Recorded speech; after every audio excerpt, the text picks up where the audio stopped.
Here's your wrestling news for January 8th, 2025. Your headlines for today include, after months of buzz, major star finally returns on AEW Dynamite, Shawn Michaels forced to step in after Blake Monroe's explosive Nepo baby tweet at Ava, Tony Khan finally addresses Chris Jericho's AEW status amid WWE Rumors, WWE Champion in hot water after going off script backstage, WWE star suddenly pulled from charity event after making WWE return, Finn Balor blames NXT UK and WWE for destroying indie scene by raiding talent, and more.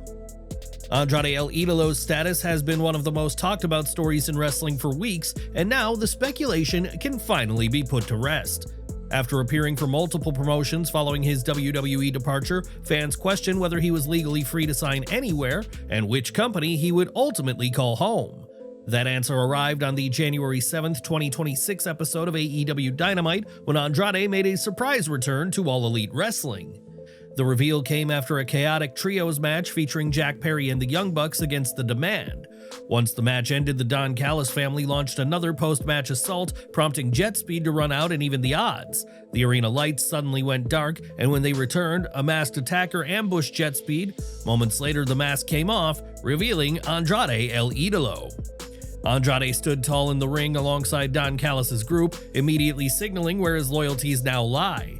The camera cut to The Demand watching from the ramp, followed by FTR stepping onto the stage, clearly taking notice of Andrade's alignment and what it could mean for the tag division moving forward.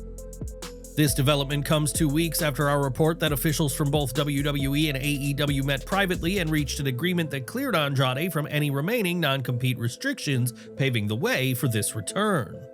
What do you think about Andrade El Ídolo joining AEW and aligning himself with the Don Callis family? Is this the right direction for his character, or should he have taken a different path? Share your thoughts and feedback in the comments below. The chaos from NXT New Year's Evil didn't end when the camera stopped rolling, and especially not for Blake Monroe. After blindsiding Thea Hail with a brutal pre-match attack that got the entire North American title bout thrown out, Monroe was ejected from the building. But the night didn't end there. Hours later, she took to social media with her first post since the incident, writing, "Blake did nothing wrong." But that wasn't all she had to say. In a since-deleted tweet that has already gone viral, Monroe aimed directly at NXT General Manager Ava, taking a personal shot at her relationship with The Rock in a vulgar message that immediately set off alarms behind the scenes. "Don't make me call daddy, you power-tripping Nepo baby bitch." Now dirt sheets are reporting that WWE officials, possibly even Shawn Michaels himself, stepped in behind the scenes to make it clear that Blake Monroe had gone too far and instructed her to delete the tweet. Wrestlers often blur the lines between fiction and reality to get fans invested, and sometimes that leads to moments that hit a little harder than intended. But this situation raises a fair question. Should WWE have allowed the tweet to stay, knowing Monroe likely never meant it beyond building compelling TV? Or did she genuinely cross a line that needed to be pulled back immediately? Sound off in the comments below. With WWE fans still buzzing from a Jericho-themed tease on the January 5th, 2026 episode of Raw, Tony Khan has finally addressed Chris Jericho's AEW status, and it looks like the walls aren't coming down just yet. During an interview with Adrian Hernandez on January 7th, Hernandez directly brought up the elephant in the room. "I checked the AEW website before this interview started, and I see that Chris Jericho is still listed on the roster. Is there any insight you can share about his current status with AEW? Khan made it clear that Jericho's legacy and value to the company are undeniable. What he didn't do, however, was directly confirm whether Jericho has re-signed with AEW or still remains under contract. "Well, first of all, I'm really grateful when I talk about people who have been here from the very beginning and think about that first show in Las Vegas. None of this would be possible without Chris Jericho, who's been instrumental in AEW from the start. I love Chris very much, and I would say that Chris is always a big part of AEW. This promotion is here to stay, and Chris Jericho is a huge part of our history. We're really proud of what we've been able to accomplish, and Chris is an instrumental part of that." With Jericho's AEW contract expired on December 31st, 2025, many assumed WWE was teasing his return, especially after Raw GM Adam Pearce dropped the "Break Down the Walls" line, but as PW Insider confirmed, Jericho was never scheduled for Raw and was actually in Los Angeles during the live show. For now, Tony Khan's comments indicate that Jericho remains part of the AEW family, even amid the rumor mill and extended absence.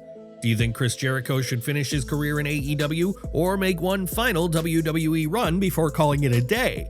Drop your thoughts below and let us know. Enjoying the video? A quick like goes a long way in helping us grow and deliver more wrestling news you care about. WWE has a lot of big moves lined up for 2026, and this Friday's episode of Smackdown is shaping up to be one fans can't afford to miss. This week's Smackdown will host a 3 Stages of Hell match between Drew McIntyre and Cody Rhodes, the climax of a feud that's been simmering since September 2025. In a new social media promo ahead of the match, Drew made it clear that he views Cody as the symbol of stability in WWE and sees himself as the man destined to tear that stability apart. Now or never. Kind of a new era, unless there's change at the top, or it's just really the same thing, innit? Everyone seems fine with that. Cody at the top, they protect him all the time, protect our golden boy, because he's safe. I'm not safe, I'm dangerous, but that's the kind of era I want to bring, unpredictability. Cody, you did a hell of a job as champion, especially when you finish this story, but it's the same. We need change, not just for the company, for the fans. We need change for you, Cody. I've broken you mentally. Next week I break you physically. I'm sending you to the dark, whether you realize it or not. You are the Batman, but I'm Bane. If you can climb out of that dark hole when I beat you and take everything from you, you're going to return a better Cody Rhodes than ever before. And willing and able to fight somebody like me, someone in the position I'm in right now. I feel unbeatable. Because if I am defeated on Friday, and I don't know who the hell I am.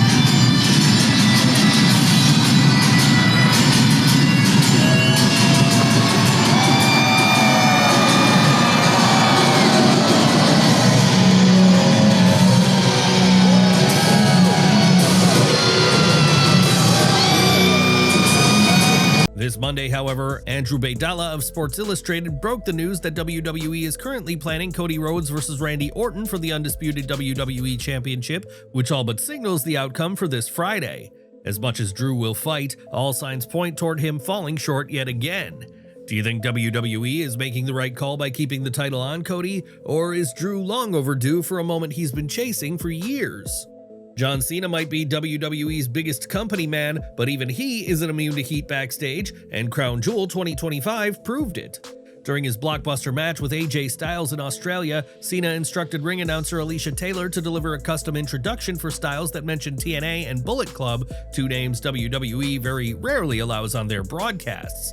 The problem? Cena didn't clear any of it with the company.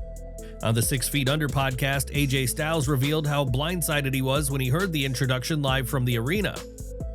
I hear the definition of total non-stop action, and I was like, is he talking about me? Then came the bigger shocker, a full-on Bullet Club reference. Styles said his disbelief was real, and his reaction on camera showed it. I didn't know that Bullet Club was going to be in there. If you watch my reaction, I was like, whoa, he got in trouble a little bit for that whole thing. According to Styles, Cena was spoken to backstage afterward for bypassing WWE's approval process. Despite Cena's legendary status, referencing rival companies on a global PLE is still a major no-go unless it's specifically cleared in advance. Whether you saw it as Cena paying respect to Styles' past or simply pushing boundaries for the moment, one thing's undeniable: the line got fans talking, and it definitely got WWE's attention behind the scenes. Matt Cardona's surprise return to WWE is already causing ripple effects across the wrestling world, and now it's cost him another high-profile booking. Cardona has officially been pulled from the February 1st Superpower Slam event at the Melrose Ballroom in New York City, where he was originally scheduled to face Billy Starks in a title match. The charity show, benefiting the Little Oaks Center for Neurodevelopment, is being co-promoted by GCW and Orange Crush. Organizers confirmed Cardona's withdrawal on Wednesday, citing unforeseen but very exciting circumstances. The timing speaks for itself. Just days earlier, Cardona re-emerged on WWE Smackdown, defeating Kit Wilson, and was announced as a full-time member of the Blue Brand roster.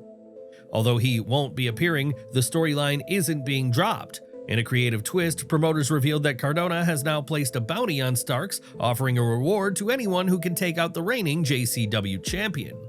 A new challenger for Starks will be announced soon. This marks the second event Cardona has had to abandon since returning to WWE. Earlier this week, he pulled out of his scheduled ACW match against Mike Santana and relinquished the ACW World Championship.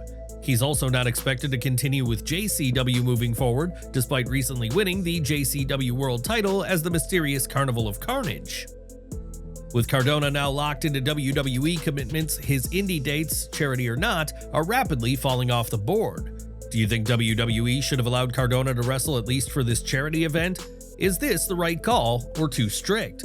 Let us know in the comments below. Finn Balor didn't hold back when reflecting on the long-term fallout from WWE's expansion into the UK wrestling scene, and according to him, the damage was very real. During his sit-down with Cody Rhodes on What Do You Want to Talk About, the Judgment Day star opened up about how the launch of NXT UK drained the European independent scene and left many promotions struggling to rebuild. For Balor, the turning point was clear. When NXT UK started, which was a huge thing at the time for British and European wrestling, I feel like it kind of took all the talent and it starved all the indies. Balor expanded on that point, explaining that once WWE signed the biggest names from the UK and Europe, the younger wrestlers on the independent scene were suddenly left without mentors, trainers, or established stars to learn from. Like the guys Tyler Bate and Pete Dunne and everyone else who came to WWE. Now the younger kids don't have anyone to learn from. So I feel there was probably a huge negative effect on the pool of talent that WWE took out of that territory, but slowly it's starting to rebuild. NXT UK officially shut down in September 2022, with its titles unified during the Worlds Collide event. Balor appeared for the brand multiple times, including his memorable win over JD McDonough at TakeOver Blackpool. While WWE CCO Triple H stated in April 2025 that NXT Europe is still happening, no dates or finalized plans have been announced, leaving many wondering whether WWE will revisit its European vision with more care this time around.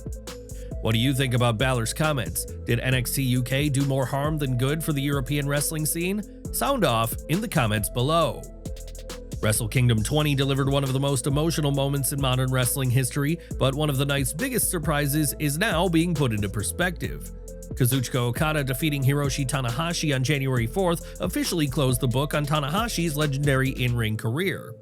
The post-match celebration turned into a full-circle tribute, with former rivals and longtime allies filling the ring to honor the ace. Among the emotional scenes was a truly unexpected sight, Jay White returning to an NJPW ring with flowers in hand to pay his respects. White's appearance immediately sent fans into speculation mode. Many wondered if this meant a return to NJPW, a renewed working relationship, or even an imminent comeback to TV, especially given his current AEW status. But a new report has shut down those theories. According to Fightful Select, White's appearance was purely ceremonial. NJPW temporarily lifted its ban on him solely to allow the Switchblade to participate in Tanahashi's farewell, and AEW sources stressed that White is not close to an in-ring return. White has been out of action since suffering a hand injury in 2025, followed by shoulder surgery that sidelined him for the remainder of the year. While he was healthy enough to travel and appear at the Tokyo Dome, he is still not medically cleared to wrestle. The report also notes that White is not currently factored into AEW creative plans, reinforcing that his Wrestle Kingdom appearance was a tribute, not a teaser of things to come. Don't miss our next video coming at 5:30 p.m. Eastern with all the latest wrestling updates. Smash that bell icon and select all notifications so you're always in the loop.